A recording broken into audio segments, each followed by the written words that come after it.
கண்ணு good morning. நான் உங்கள் மேக்ஸ் டீச்சர் பேசுகிறேன். என்ன பண்ணுறீங்க? எல்லாம் நல்லா இருக்கீங்களா? நல்லா படிக்கிறீங்களா? சூப்பராக படிக்கணும். நல்ல காலேஜாக இடம் பிடிக்கணும். சரி தங்க, all of you welcome to our maths ma'am channel. ஓகேவா? Super sir. இப்போ இன்றைக்கி நம்ம பார்க்க போகிறதுக்கான third chapter example 3.4 12th third chapter theory of equations சாமி. அது எக்ஸாம்பிள் 3.4 தான் பார்க்க போகிறோம். ஓகேவா?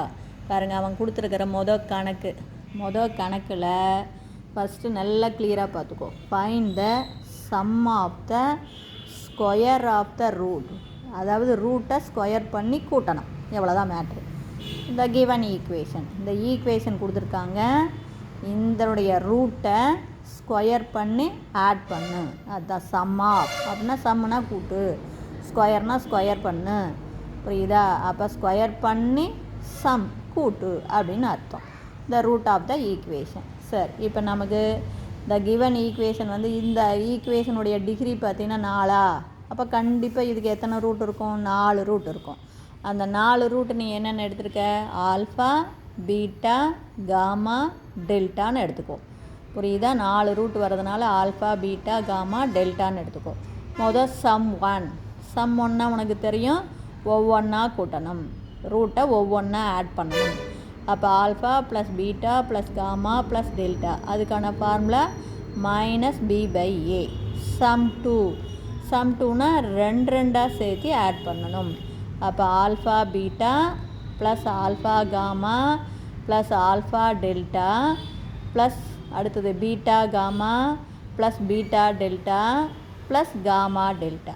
இது சம் 2. அப்போ அதுக்கு வந்து +c/a. இங்கே பார்த்துக்குங்க, பீட்டா ஃபார்முலா பண்ணால் ரொம்ப ஒன்று இது மைனஸ் வந்தால் இது ப்ளஸ் வரும், அடுத்தது மைனஸ் வரும், அடுத்து ப்ளஸ் வரும். அடுத்து சம் 3னா 3 சேர்த்து ஆட் பண்ணணும். மொதல் ஆல்ஃபா பீட்டா காமா எடுத்துக்கோங்க, ப்ளஸ் ஆல்ஃபா பீட்டா டெல்டா எடுத்துக்கோங்க. அடுத்தது பீட்டா விட்டு ஆல்ஃபா காமா டெல்டா எடுங்க. அடுத்து பீட்டா காமா டெல்டா, 4 இது வரும். இப்போ மொதல் ஆல்ஃபா பீட்டாவில் காமா, அடுத்து ஆல்ஃபா பீட்டாவில் டெல்டா, அடுத்தது ஆல்ஃபா காமாவில் டெல்டா, அடுத்து ஆல்ஃபா விட்டுட்டு பீட்டா காமா டெல்டா. இது சம் 3. சம் 3க்கான ஃபார்முலா -d/a. இங்கே பாருங்கள், இது -b/a plus c/a minus d/a. அடுத்து 4 சம் 4னா 4ஐயும் சேர்த்து எழுதுறது. இது e/a. ஓகேவா? இப்போ நம்ம கேட்குறது என்ன கேட்குறாங்க?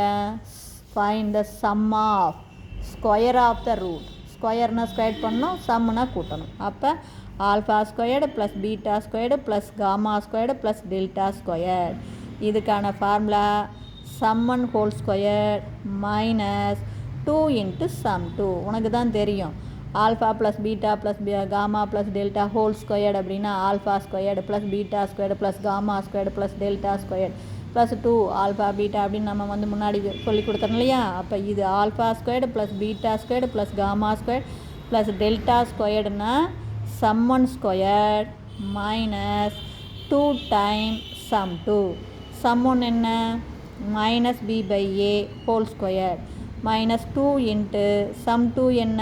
c/a. இதான் இங்கே சம் 2 c/a போட்டிருக்கேன், இங்கே சம்1 -b/a போட்டிருக்கோமா? அப்போ இதை ஸ்கொயர் பண்ணால் b squared divide minus into minus plus ஆயிரும். b squared divide by a squared minus இதை பெருக்குனா 2c/a. பாரு, இங்கே a ஸ்கொயர்டு இருக்குது, இங்கே a இருக்குது, இங்கே இன்னொரு a வந்து காமனாக எடுக்கணும்னா இதை வந்து a ஸ்கொயர்டாக மாற்றணும்னா இன்னொரு ஏவால் நான் நியூமரேட்டரையும் டினாமினேட்டரையும் மல்டிபிள் பண்ணிக்கணும். அப்போ இது a ஸ்கொயர்டு ஆச்சுன்னா நான் கீழே காமனாக a ஸ்கொயர்டு எடுத்துக்கலாம். புரியுதா நான் சொல்கிறது? அப்போ கீழே காமனாக a ஸ்கொயர்டாக ஆக்கணும்னா இங்கே a பத்தலை, ஏவை சேர்த்துக்கணும். புரியுதா?